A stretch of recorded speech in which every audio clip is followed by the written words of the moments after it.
Hey everyone, it is your girl Tanisha Shanae, Miss Inspiration, here with a very quick message. I'm hoping that it's quick because I gotta take these braids out.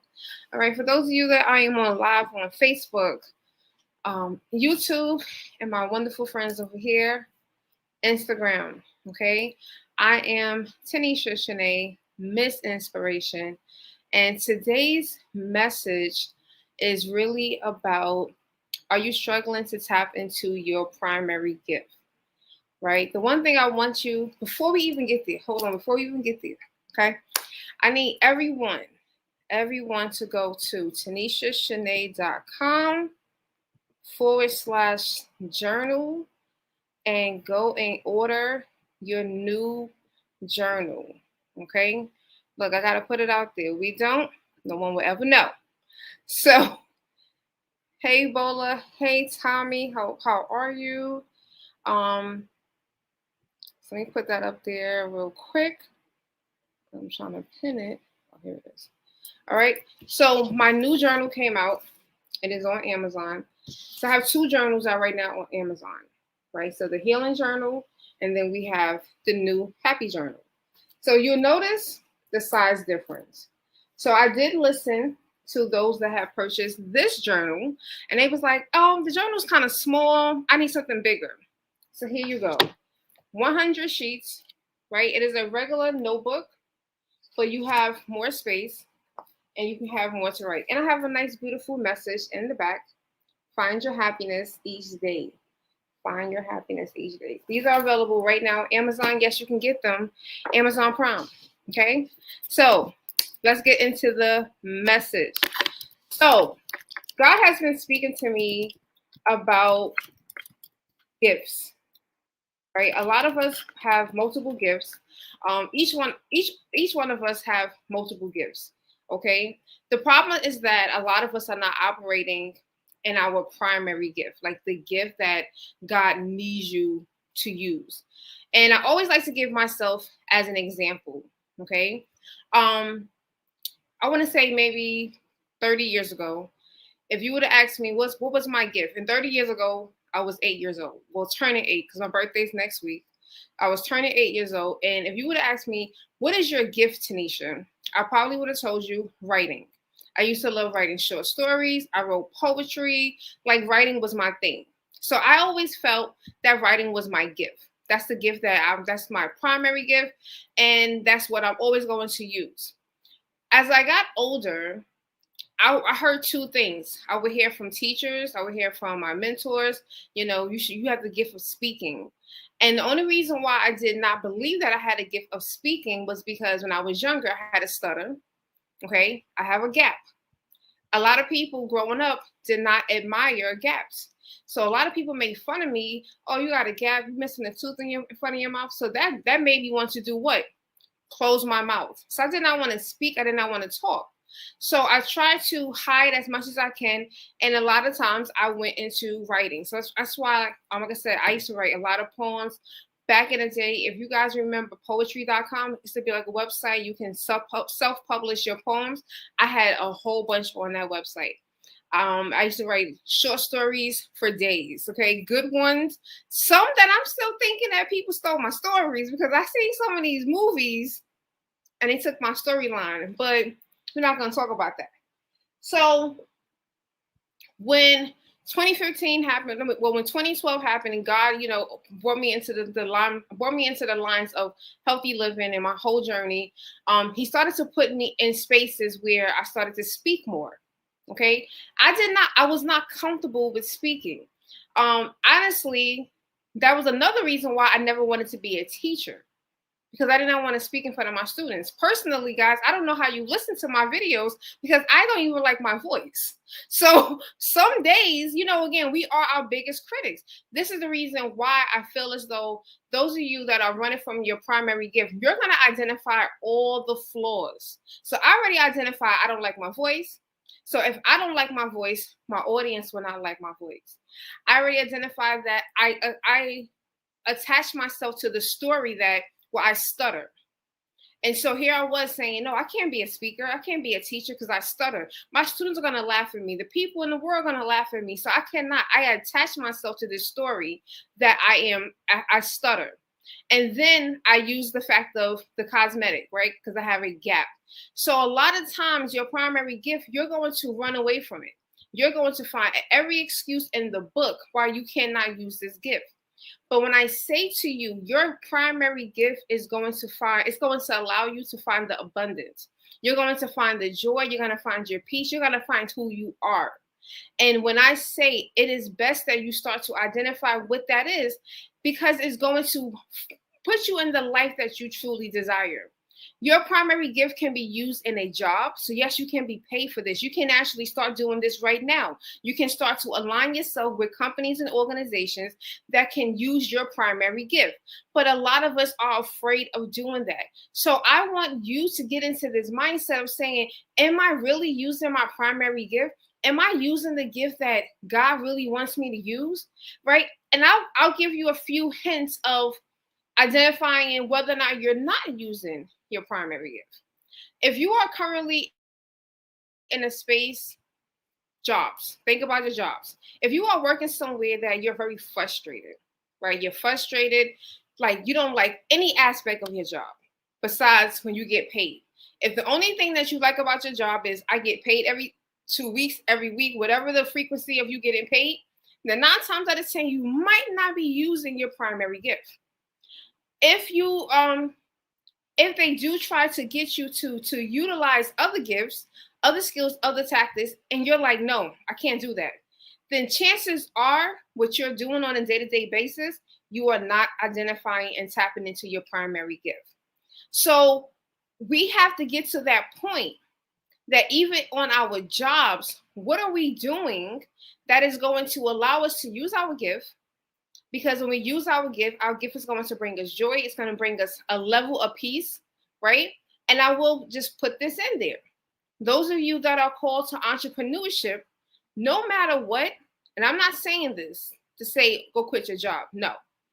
Those of you that are called to entrepreneurship, you're always going to have a level of friction being an employee, okay?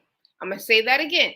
If you are called to entrepreneurship, you are always going to have a level of friction being an employee. So that doesn't have anything to do with your gift or not, because you can be operating your gift, fully operating your gift, doing it every single day, getting paid from this company. You might be getting paid well. You might be getting paid. You could say, I could get paid more.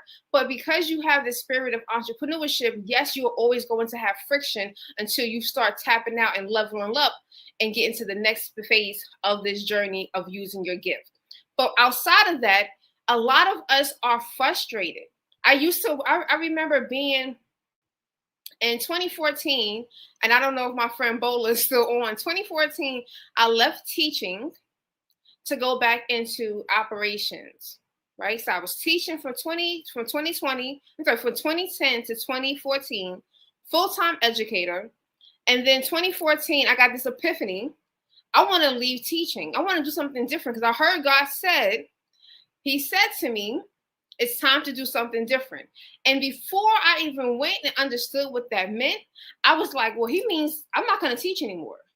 And an opportunity was presented to me that was tapping into one of my other gifts, one of my old skill sets, okay? And opportunity came, and I said, all right, this must be what God meant. It wasn't, okay? Sometimes those things are going to happen because God needs that to happen, because he was trying to get me into a space of coming to him and saying, okay, you said to me, it's time for me to do something different. What do you mean by that? See, I didn't know anything about this. I didn't have anyone around me speaking this language, talking about purpose and talking about how you can get in alignment with God's will. I didn't have anyone around me speaking that.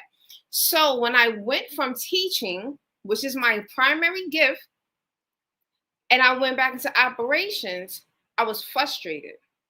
I did not belong there because I was no longer utilizing my gift. I was no longer utilizing the gift that God needed me. So here I was in an organization, not operating in my gift. There was nothing but friction, nothing but. I was in that position for not even a year. I think I made like 10 months at this position, and God was like, it's time for you to go. And I knew from the second day that I didn't belong there. I could have probably called my old job back and been like, look, I think I made a mistake. I know you didn't hire anyone else, but I didn't do that. But I'm thankful I did not do that, because I would not have met the person that opened my eyes up to this concept of purpose. Purpose did not come to my existence until 2015, guys.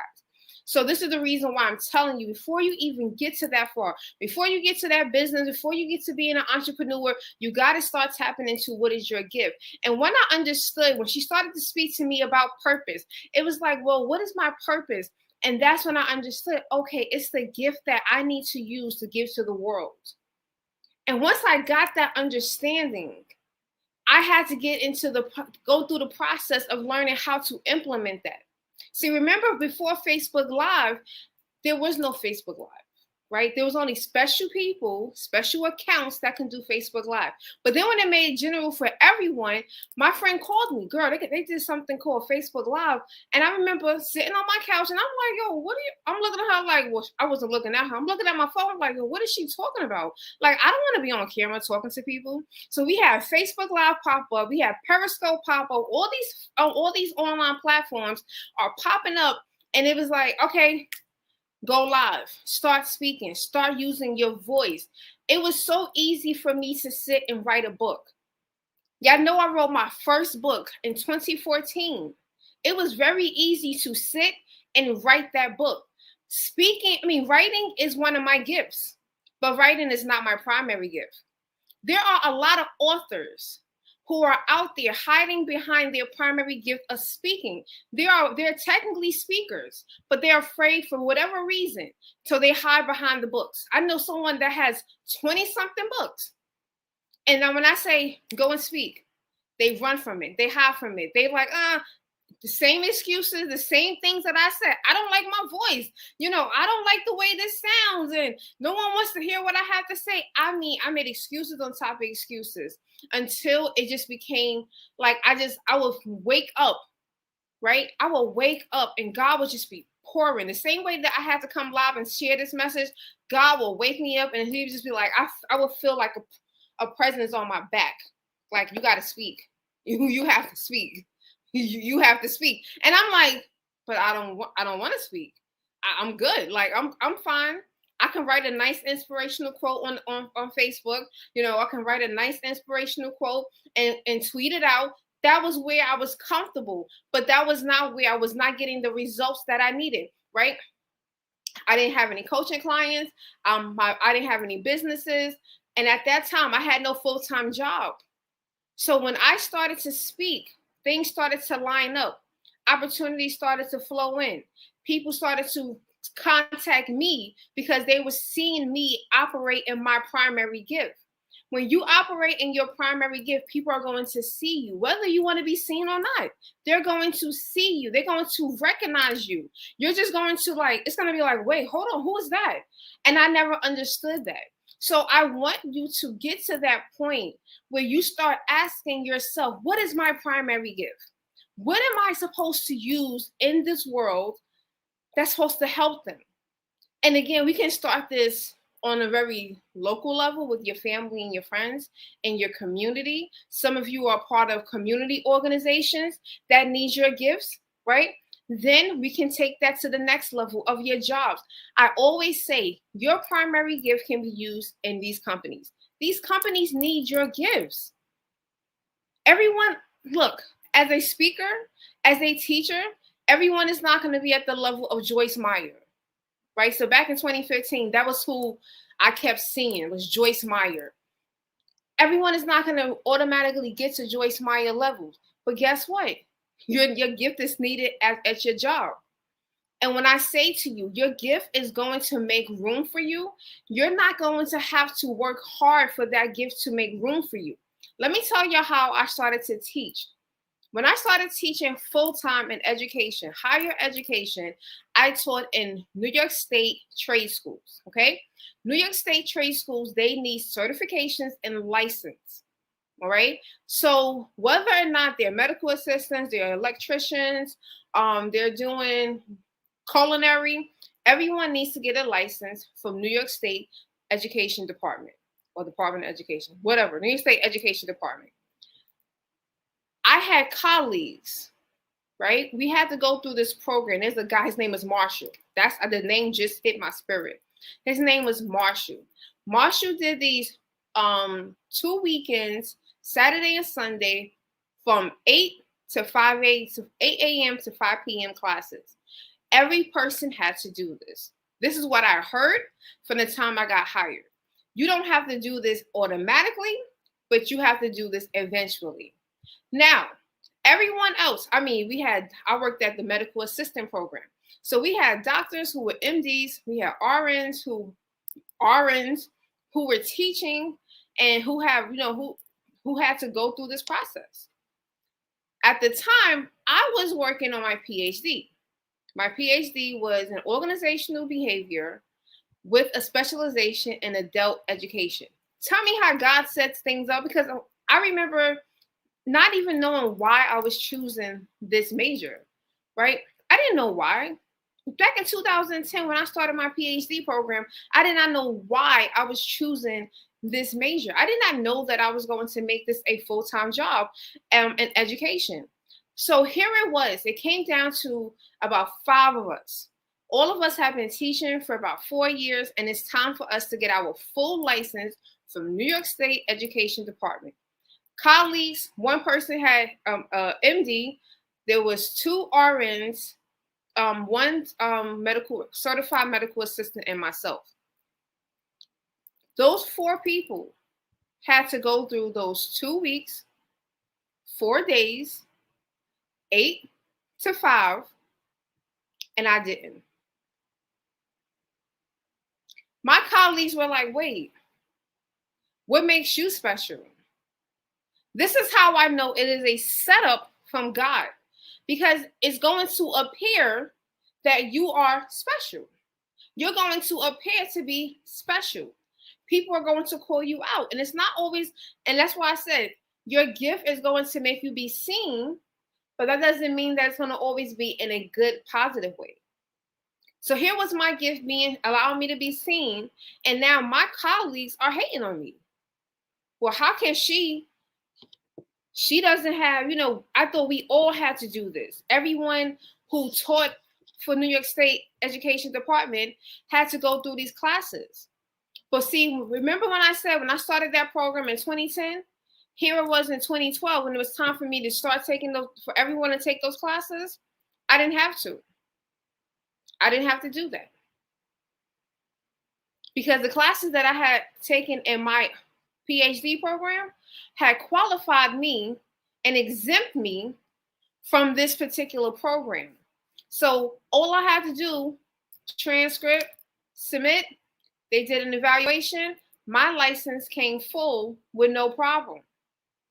So you have to understand, when you are just operating, just start to operate, and your primary gift is things are just going to just move. It's just going to happen for you. You're going to just sit back. Everyone else is going to be frustrated. They're going to be stressed out, because they're going to try everything in their power to do this. And it's not going to always work out as easy as it is going to work for you. So I wanted to just really come and encourage you. If you are struggling to identify your primary gift, and you're struggling to figure out, how do I start to operate in this, even right now with your job? Some of you, it might just have to be a simple conversation with your boss saying, hey, boss, I want to start, some of you have the gift of teaching. But you might think, well, I can't teach because, fill in the blank, whatever. I'm in one of these Facebook groups, and there's like a whole bunch of like different backgrounds. And I remember there was a young lady. She said that she had 15 years in retail as a cashier. And I said to her, you have worked at multiple organizations. You've been a cashier for 15 years. Have you ever gone through different trainings? And she said, yeah, we always had to do all these different kind of trainings. I said, so why do you think that with 15 years of experience as a cashier, you can't be the person that go in and train? See, they'll hire a person like me to come in and do professional development, to train on customer service. But guess what? I don't have 15 years of customer service, not as a cashier. I said, so you have to advocate for yourself because you are a trainer. I'm pretty sure you have trained people on the job on how to utilize the systems, on how to deal with difficult customers. I said, so why do you feel as though that after 15 years of being a cashier that you're not qualified to be a cashier or customer service trainer? And she was like, but they will never hire me to do that. I said, baby, when I got hired as an educator for the first time in 2010, I didn't have a degree in education. I had no official formal training as an educator, and I was hired to work at a college. And then less than 6 months, I was hired full-time at a trade school in a field, catch this, in a field that was not my expertise. I was hired to be a full-time faculty member at a medical assistant program. This is why I say when you operate in your primary gift, God is just going to just move things. Things are just going to move out the way, and it's just going to come to you. It's going to flow to you easily. It's not going to make sense to you. You're just going to you're going to mesh well.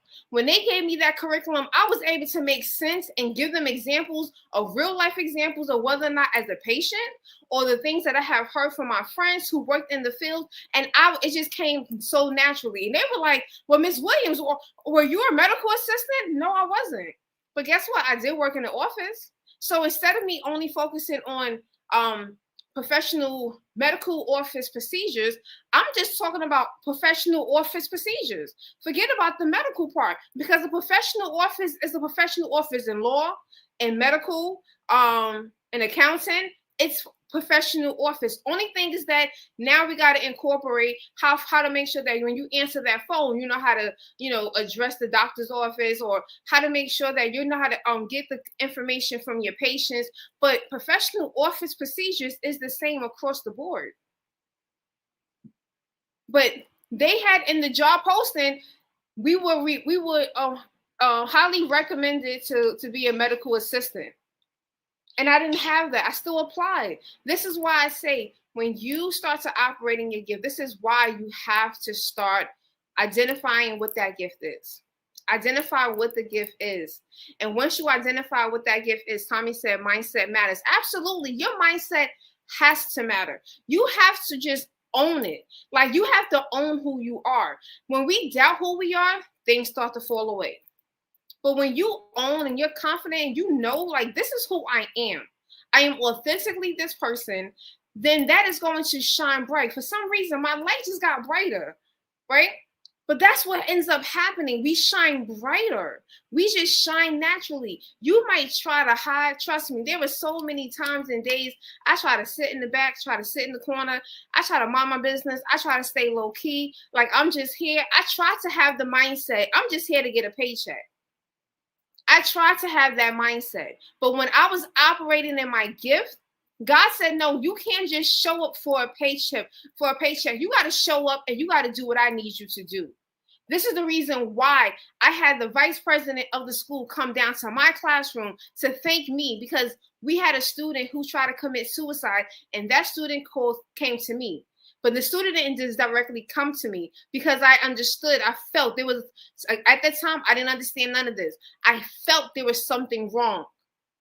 I stopped, intervened, got the conversation going. She revealed she actually had left me her suicide note. And we didn't have cell phones, and we couldn't have our cell phone in our classrooms, and we didn't have phones to call. And I just opened the door, I kept the student there. I called, hey, can somebody go get the dean? Tell them ASAP, like right now, code red. I need somebody in here with me. And when that vice president came down, he said, well, how did you know that that this was going to happen. I said, I can't explain it to you, but I know. But then that again is attached to my gift. Tommy said that was the answer to the test. Unfortunately, plenty are in a cycle. Once they figured out the job mindset turned off. Absolutely. But see, that's why I say we can't ever stop wanting more. When you get to that point, and I'll say this, when you get to that point of saying this is just a job, either it's time for you to start figuring out the next move, or you got to start figuring out what's the assignment here. You got to reshift your focus. When I start feeling that way, sometimes the first thing before I start looking for another job, because that's usually the go-to answer, but before I start doing that, I start, God, what is my assignment here? I could be, you know what? I could just be here with the wrong focus. What is my assignment here? Either it's something I need to learn, something I need to pay attention to so that I can teach others, or there is someone here that needs my help. And a lot of times people are just getting paid to use their gifts. And it's not within their job. I had a client like 5 years ago. She said to me, she said, my job pays me to answer the phones. She said, but God placed me to minister to women here. And that was powerful because the job paid her to answer the phones, but God placed her there so that she can minister to the women there. That was something, that was understanding that her primary gift was going to make space for her. What we do with one thing, we do with everything. That slides into the relationships. Yeah, everything, it ties into every aspect. That's why, you know, I used to do a workshop, and maybe I need to go back to doing this workshop. I don't like the terminology. I'm looking for a job, right? I'm looking for a man. I'm looking for a woman. Right? There are some people out here, they just looking for something. They don't know what it is. They just looking for something. So when they go looking for a job, what are you going to find? The worst job on earth.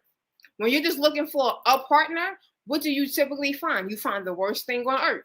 Because you were just looking for something. You were not clear about what it is that you want.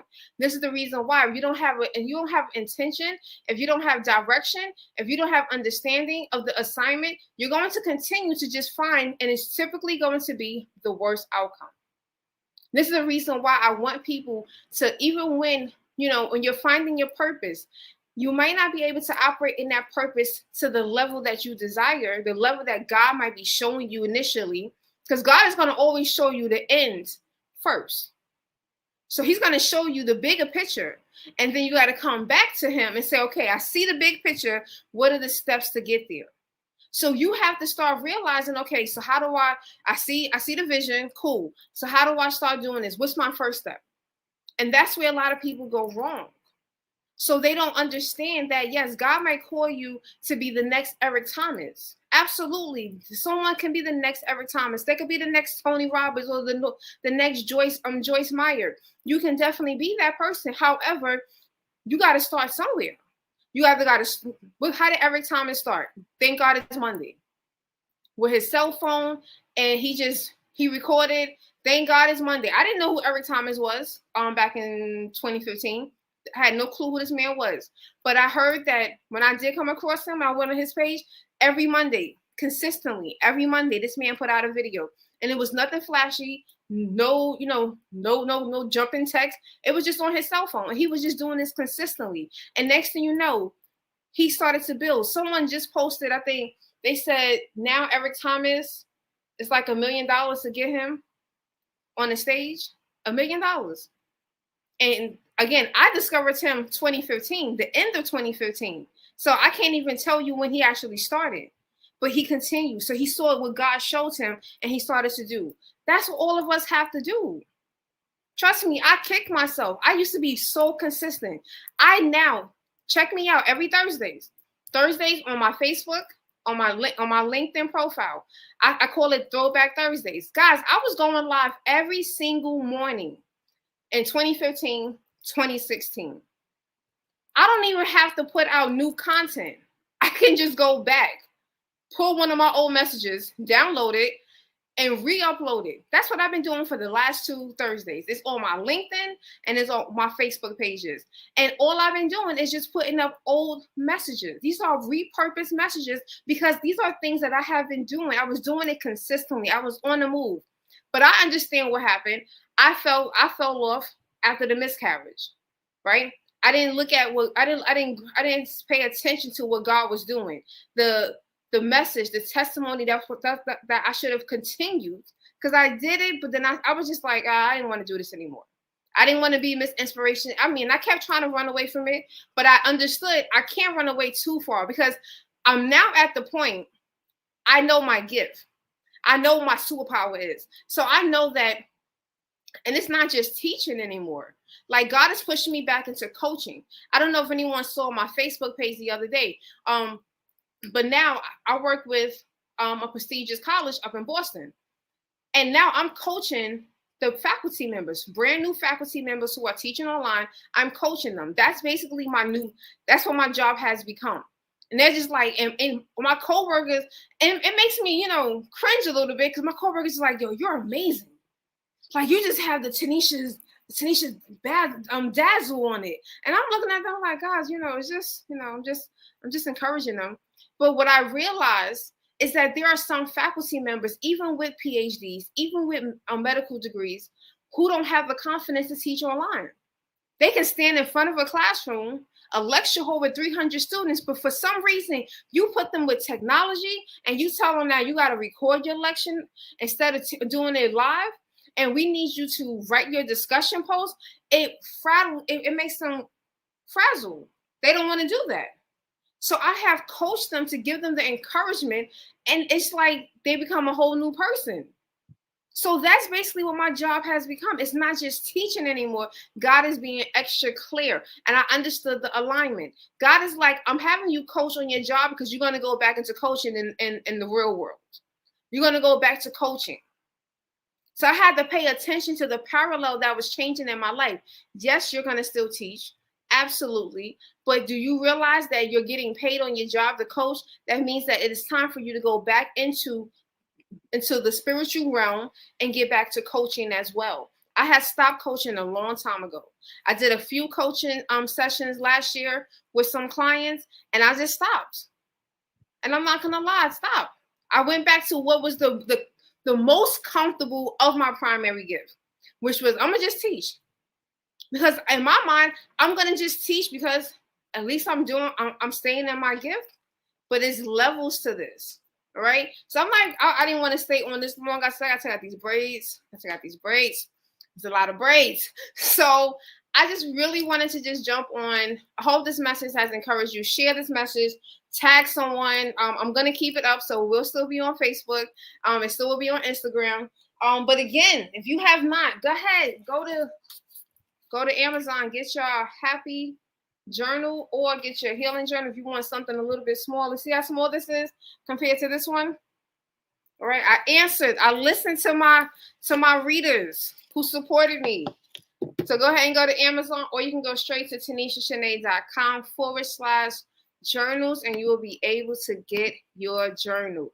All right, so I love you all. Thank you for spending some time with me. For those of you that have been here, and for those who have not, hashtag replay, so I know that you were here with me. But I thank you, and I'll be back. All right. 7:15 tomorrow. Tune in, LinkedIn and Facebook, and you'll be able to see the throwback message for tomorrow. I love you guys. Have a good one.